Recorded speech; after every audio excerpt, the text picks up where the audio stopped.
Hello, everybody out there in YouTube land, and welcome to DC Fans United. So today I'm going to be reviewing Superman Wonder Woman #1.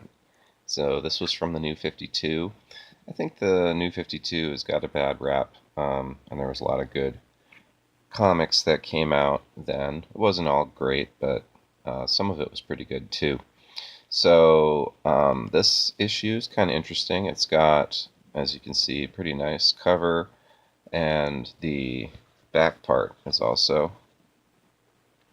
got characters, villains. These are all villains, it looks like.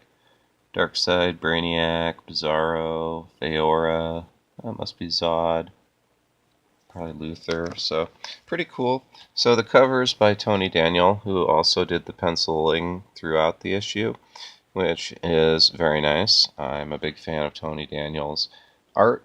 I've reviewed some of his other books on this channel, including Damage. So let's see. Charles Soule wrote this issue. Tony Daniel, as I said, did the penciling, and Matt Banning did the inks.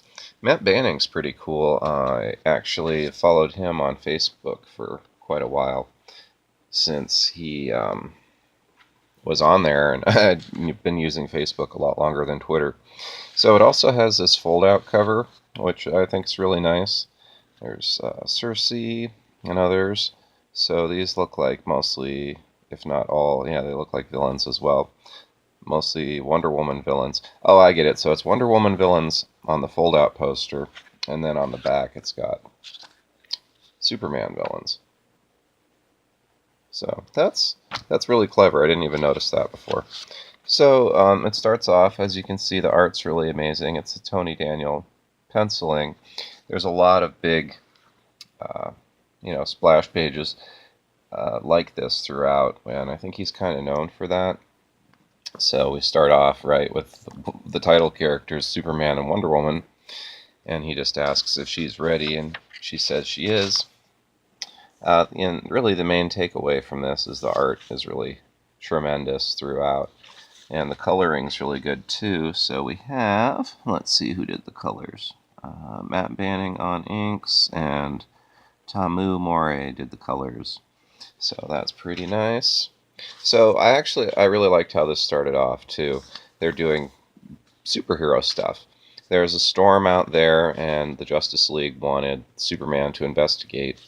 Wonder Woman came along with him, and so they see an airplane that's going down. She's going to go check it out, and he's going to go check out this crazy whirlpool thing. So, that's superhero kind of stuff. That's good. So he's essentially flying underwater, and he comes upon this thing, and he's like, what is that? That looks like... oh no. So you can see it's got a red glow, so that's never a good thing for Superman. So we got... oh yeah, and then it kind of jumps back a little bit. So he and Cat Grant have their own website that they're putting news on, but he's doing all the work, and she's just kind of like bringing in the followers because she's popular. And then there's this interesting thing too, where it's like Superman and Wonder Woman's relationship's going to get leaked because they've been keeping it a secret. So this part. So Wonder Woman's training with another Amazon and talking about her relationship and how she doesn't like that they have to keep it a secret. And at the same time, Clark's talking to, Kat, and she introduces her boyfriend, and he's all shallow, so Clark's just like, he leaves, he's not interested. But anyways, the thing that I thought kind of detracted from this comic was right here, this panel actually. So Wonder Woman says, that's what I mean, we Amazon celebrate our uniqueness, our power, and the rest of the world be damned? What? That is not something Wonder Woman would say. So unless we find out in issue 2 that this is Bizarro Wonder Woman, I thought that was pretty lame. Charles Soule, you should know that's not something Wonder Woman would ever say. And actually her friend here is more mature than she is, which, that's one thing, but yeah, I didn't like that part. So, anyways, we see the flash drive with information about their relationship, and then so it jumps to the present.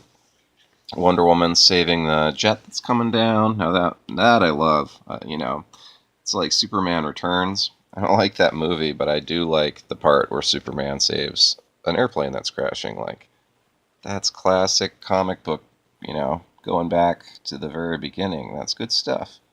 And that is one thing, too, though. You see Wonder Woman do a lot more heroism and just stuff in this than Superman does. So I was actually thinking they should have called it Wonder Woman Superman instead of Superman Wonder Woman. But yeah, overall it's still great. And again, it's got the Tony Daniel style, taking up 2 pages for one image. So that's not a complaint necessarily. It's just his style is he tends to do stuff like that. So it's really emphasizing the art. A lot of these pages could have been you could use them as posters, essentially. So yeah. Oh yeah, this is crazy. So she's rescuing the airplane that's coming down. Superman comes flying out of the water and smashes through the airplane. So he was thrown. And the art, again, I mean, like that's really what this is all about, is the art. Look at the perspective on this. You see him coming through like that. So, they got a really good artist for this, obviously.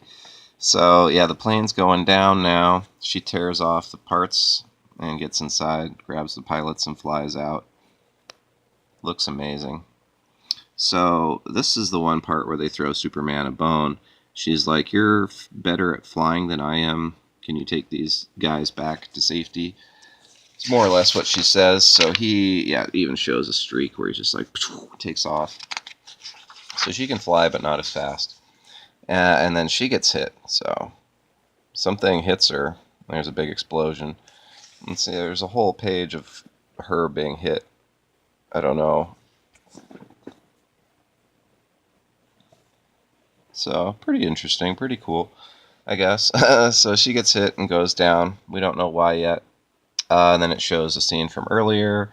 So she's out on her balcony, and Clark shows up. He's got the special flower that he grew at the Fortress of Solitude. And you don't water it, you give it cooking oil. So it's pretty cool.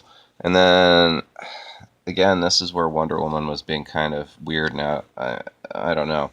Because she wants to give him a gift in return, so she's going to give him a sword. Which, I mean, she says it's from her culture, which is true, but at the same time, if she knew or understood Superman at all, giving him a sword's not gonna work. So he even says no. He's like, I think he says it here. He says, "That's incredibly generous, Diana, but I don't need a." And she's like, "It's just like you, Clark. It doesn't matter how powerful your weapon is. Whoa, if you can't hit anything with it." So I don't know, she's just swinging a sword at him, and it doesn't seem appealing to me. If I were Superman, I'd be like, nope, go be with Lois. So there's a little boring page about Cat. Oh, the flash drive is in the pile of mail, I bet. I didn't catch that the first time. So then this page is amazing too, the art on this and just everything. So this battleship was shooting at her. So she flies down and tears it up, which, you probably don't want to shoot at Wonder Woman. But then Doomsday shows up, or essentially, I don't know if it's the Doomsday, but a Doomsday monster shows up. This part was actually pretty graphic. He's torn this soldier apart. There were a couple soldiers, actually. Pretty bad. So she turns around and sees the Doomsday monster, and there's an awesome series of panels where she fights Doomsday. Look at that. Really awesome. Ooh, taking a hit there. And all the smaller panels kind of explain a little bit more about what happens after the argument. So she drops her sword, and they make up, make out, and then they get the call about the storm and fly off. So it was okay. And this last page, she's looking pretty bad from fighting Doomsday. It says, next issues, Doomsday Unchained. And they tended to do this in the New 52. They'd have a new news break from Channel 52. And it was always just real silly, but sometimes it would give you some useful information as well. And that's pretty much it. So, Superman, Wonder Woman, #1. I would give the art on this, I would give this comic 2 scores. I would give the art a 10, like straight up 10. Matt Banning's great at his inks. Tony Daniels, master at his art. The art is phenomenal, and I think they knew that when they put this together. They really emphasized the art. So the art is a 10, and the writing and the story, I'd give the writing a 6 and the story a 7. I'm really, I am curious to see where this goes. I do have some more comics from this series. I think I have an annual, though, so I might check that out in another review if people are interested. So let me know down in the comments what you thought, and thanks for being patient. I know I haven't had a video out in a while. It's just been real hectic lately, but my plan is to always put up content whenever I feel inspired and have the time. So that's all for now. Thanks for watching, and be sure to subscribe if you haven't. Hit that bell for notifications. And as always, thank you for watching and being a part of DC Fans United.